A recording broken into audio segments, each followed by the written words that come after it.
tudo bem? Aqui é a professora Andrea. Esse vídeo eu estou gravando para falar um pouquinho sobre a história das danças irreverentes. Bom, o que seria essa história das danças irreverentes? Nós vamos ver quais foram as danças que durante alguns tempos passados causaram conflitos, né? Foram consideradas irreverentes, foram consideradas proibidas para as épocas. A primeira que nós vamos começar é justamente na Idade Média, onde nós temos uma dança chamada saltarello.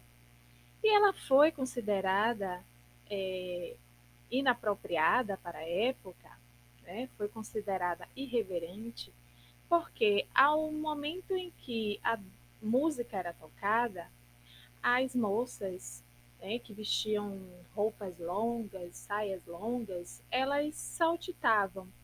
E nesse momento do saltitar do corpo, as saias levantavam um pouco e mostravam, por acaso, os tornozelos dessas moças. Então, na Idade Média, saltarello é considerada uma dança irreverente. Já no início do século XIX, na Áustria, o que foi que causou grande rebuliço na época, né? Qual foi a dança que causou grande alvoroço, tornando-se até proibida? A valsa, que hoje é uma dança, né, de salão, muito popular, muito elegante, né, dançada inclusive em bailes. Mas naquela ocasião, o que acontecia? Porque ela era considerada sensual, porque dançavam-se os casais e, consequentemente, eles ficavam muito próximos e o rapaz, né, o homem, colocava a mão na cintura das moças e tinha que segurar firmemente, porque a valsa tem o passo do giro, então o casal ele gira.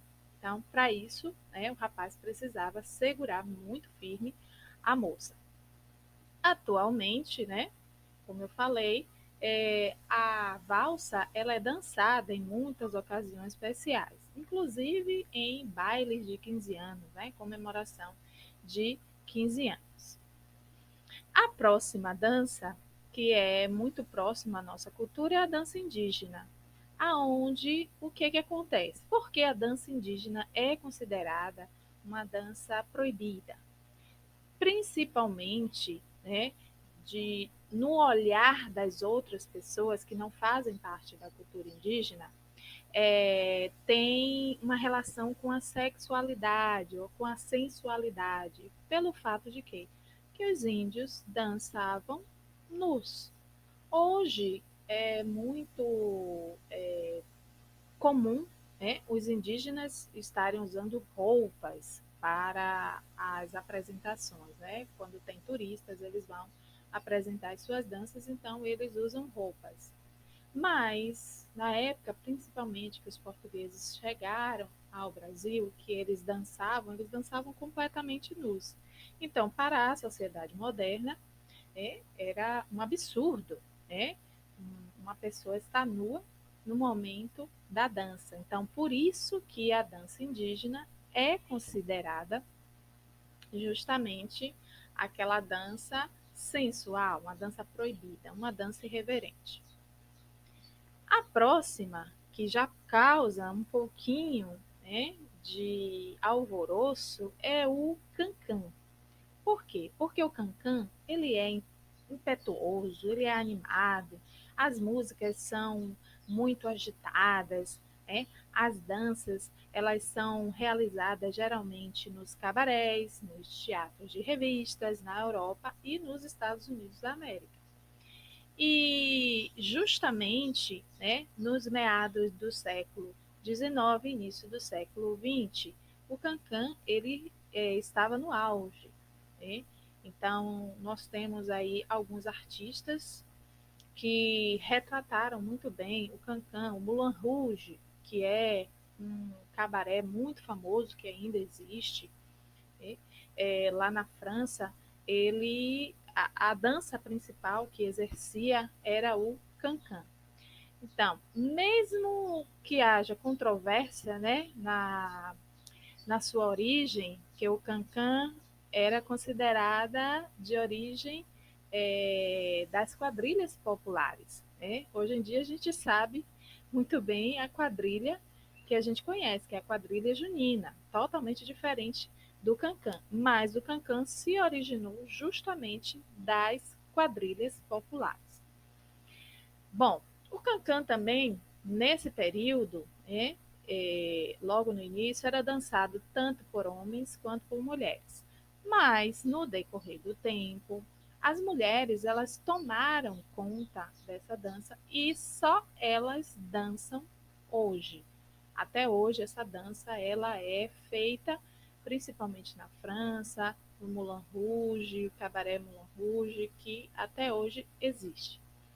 E por que se predominou a presença feminina?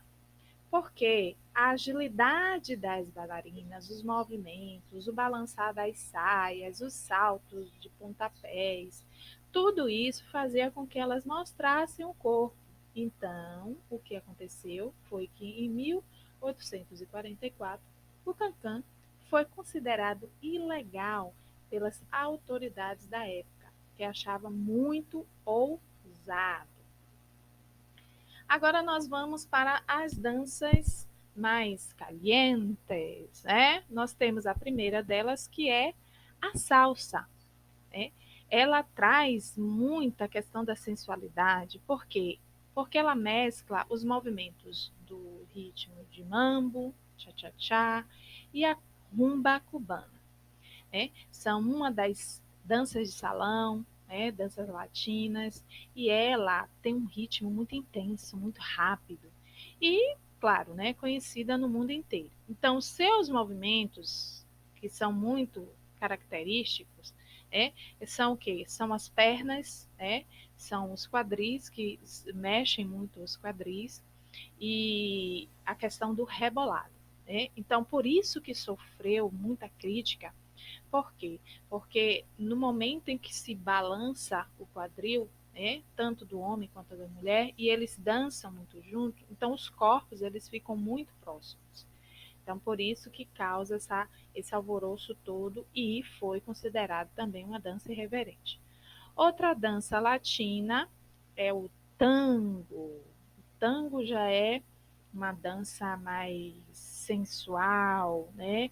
Tem um estilo muito mais ousado, no sentido de dos corpos realmente se aproximarem, né? A roupa também influencia bastante. Então, o tango é um dos ritmos mais sensuais da dança de salão. E ele também é conhecido mundialmente. Mas o tango, originalmente, a sua matriz é de cultura africana. E quando foi levado para a Argentina, né, sofreu uma mudança. Então, por volta do século XIX, o tango se modificou e acabou se tornando tango argentino, que é o que nós conhecemos hoje. Então, o tango, ele nessa época, no início do século XIX, era dançado principalmente por pessoas de classe média baixa. E os passos eram extremamente sensuais, os rostos eram muito colados, o contato do casal era muito próximo. E esses movimentos eram discriminados pelas pessoas da alta sociedade da época, né, que consideravam ela muito ousada para a época, certo, gente? Então, esse é o nosso vídeo de hoje sobre a história das danças irreverentes. Eu espero que tenha ajudado e bons estudos. Até mais. Tchau, tchau.